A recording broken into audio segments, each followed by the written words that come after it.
After that last video, some ideas grew with me that I want to present here. My name is Dan Paulson, and welcome everyone. I just did a video on the higher being, a mental state that we want to get to. And what I want to do in this video is, in a very short way, talk about the mental states that we can look at. And this is something that's going to help us heal. But I'll tell you right from the get-go, I'm going to approach this as if I'm listening to Buddha in the very first verse of the Dhammapada. All that we are is the result of what we have thought. It is founded on our thoughts. It is based in our thoughts. Right there. I'm going to treat this material exactly that way. Mental thoughts. And in doing so, we're going to find something that emerges that becomes interactive. This is the core material from antiquity, and these parts are necessary. These emerge from interpreting the material. So I'm just going to go straight here in very modern terms. The conscious is always going to be in charge. The biggest difference is that early on, we don't know that. It's in charge blindly. Okay, what happens when we're living life? When we start out, we become self-aware, and then we begin experiencing life, and then that life experience, the quality of that life experience goes into memory, the emotion, all of that, it gets put away, and it gets stored into our brain, and we may not think about it at any given time, but it's stored there. It can be recalled at a later time. We all know that. We've had those experiences. We just look at our life. Yep, that's it. Your conscious is doing all the processing. Your conscious is taking things in. It doesn't know it. It's processing life and storing it away without knowing it. It is creating who and what we are. Life experiences are happening, but those are not creating us. It is our perception of them that creates us. The same thing can happen to two different people, and one of them takes it one way and they're okay, and another one is devastated by it. It's the perception, not the event, that makes it happen. Of course, there's a lot of hurt things, but so the important thing here is that it's our perception that creates who and what we are and the quality of our life. And the conscious is making the decision. And we are experiencing that through the conscious. Now, when we're not doing that, we might be not paying attention in life, and thoughts are coming through our head. There's things from somewhere in the past where we're not paying attention to what's going on around us. We've got these swimming, all these things that eventually are just swirling around in your head, and you don't have control over that stuff.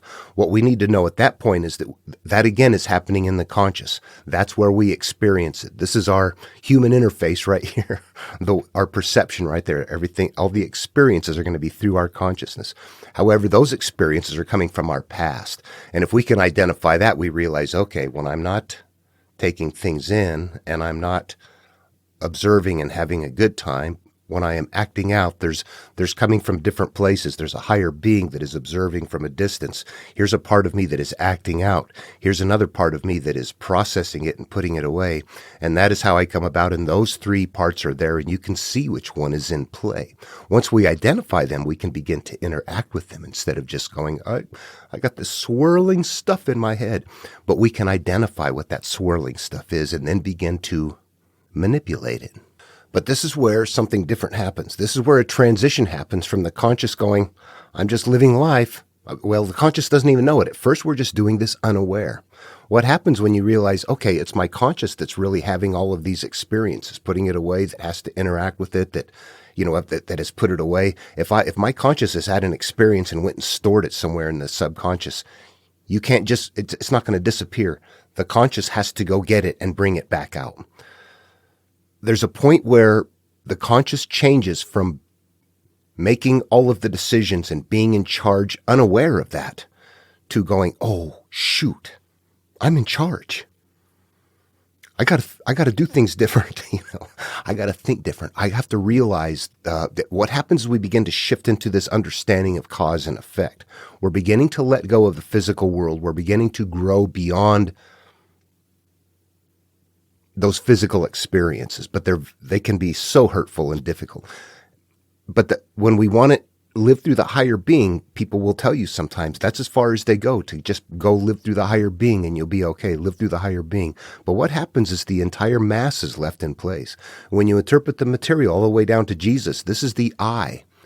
And that stuff there is the mote in your eye. In order for things to see clearly, you must remove all of that.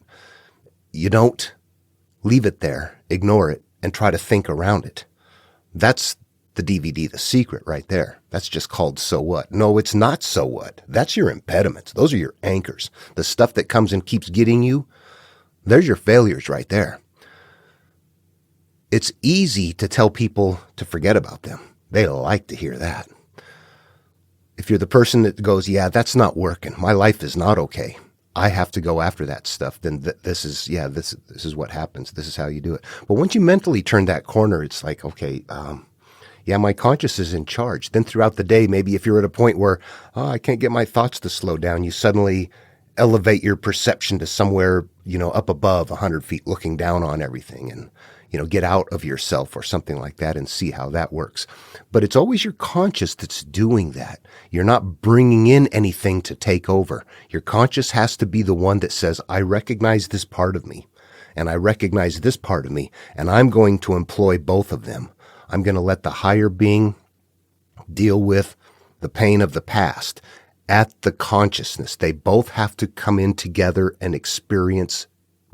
They coexist in our consciousness. Yeah, somewhere at that point is where we have to bring everything to. The consciousness is the one that makes the choice about who's going to be in charge, what's going to be there.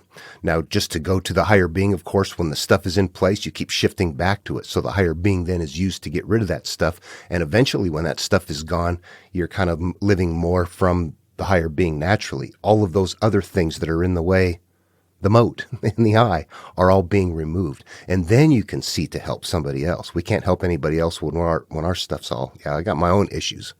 I can't, here's what you need to do. Meanwhile, I don't have my act together at all. Yeah, there's plenty of that going around. People that can help you are the people that have figured it out. Anyway, I wanted to just say that. When the things are going around in our minds, we can stop and go, okay, the parts that are the hurt parts that come from the past, that's my subconscious. That's the stuff that needs to be dealt with. This part that comes in once in a while and goes, come on, just let it go. Forget it. Can you not deal with it? Don't experience it. Don't feel it. There's your higher being trying to get in, but there's too much pain in the way. It's like, you're not going to be very strong that way. But you can identify that part trying to get in there and take over. And then there's that part where you're just observing life, taking things in, processing it, seeing new things that tend to fit with old things that create more intensity in the things that we're carrying as time goes by, and we have to extract ourselves from that. Anyway, I think that that's important to know those parts mentally, because once you do identify them and see specifically what they are, you can begin to go, okay, I'm not going to just sit here and let them swirl around. I'm going to grab this one and give it some attention. I see where you're coming from. Something begins to change in the mind. It's still a long path to go. Talking things out is difficult. Finding somebody to talk things out with when you have a lot of stuff is difficult. Mental, use the mind. The spiritual experience comes from where? How do you fix a soul? If I'm hurt, do I look at myself and go, God, something is bad about my soul? It sounds ridiculous to me. What do you do? I'm going to sit and hurt and feel, and I don't know what to do. It's our perceptions. All that we are is a result of what we have thought. Our emotional and spiritual experiences, the depths of them come from very deep emotional places. And those come in the storage of hurt and good. All the conflict, everything, all of it is stored. Some of it we need to get rid of, some of it we don't, but you can see that. In the most stark possible way that I can put it, you need to think about your life and think about how much stuff you're not okay with. And you need to find all of that stuff that you're not okay with and find a way to be okay with it. How fun does that sound? If you can do that, we're experiencing life based on the quality of the nature of what is up here.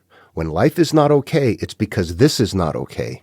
In order to make life okay, this has to be okay. This has to be changed in order for life to change, as within, so without. Period. There's no deviating. There's no cutting corners. There's no listening to 637 megahertz until you've had some sort of I don't know what they do, some sort of DNA. Yeah. You know what? We're changing frequencies, but we're changing frequencies interactively, and the frequencies is the nature of the emotion. I've changed shame to, I don't care anymore. I've taken its power away. My anger, my judgment, all of those, I've taken them away because they were what I'm hanging on to that creates life in the same manner. And, honestly, this becomes more and more emergent with, if you're into science at all and quantum physics and quantum, the way things are working, that there is, that what we're holding up here is an energy of a certain state that flows in other energies that continually creates that flow. We are in a flow based on what is up here. If you step outside yourself, you can see it. Damn it, I keep experiencing this. And somebody over there keeps experiencing something completely different. Everybody's experiencing things continuously, but they're all different sort of things. That's exactly right. We have to change the way the energy is up here, which is the perception, and that's what changes life. And when you realize that, you go, this is about my feelings, but there's something very mechanical that can be done. However, the fear wants to interfere. At some point, we get that. And the difficult thing is looking at it and realizing that in order for me to feel okay about my future and myself, I have to feel okay about my past. And not all of it is going to be readily visible. It's going to be a difficult path. They had a lot of time. We don't. We've got our work cut out for us. But if we understand that there's mental parts that we're looking at, that we can see, that we can grab and grasp instead of just letting them swirl around going, I don't even know what's going on. We can see what's happening. There's a mental conflict going on. But it's all mental, and it resides in specific places. Observe them and give attention to the best place. Anyway, okay. I'm going to repeat myself a third time here if I don't get off the video. Love one another. See you in the next one.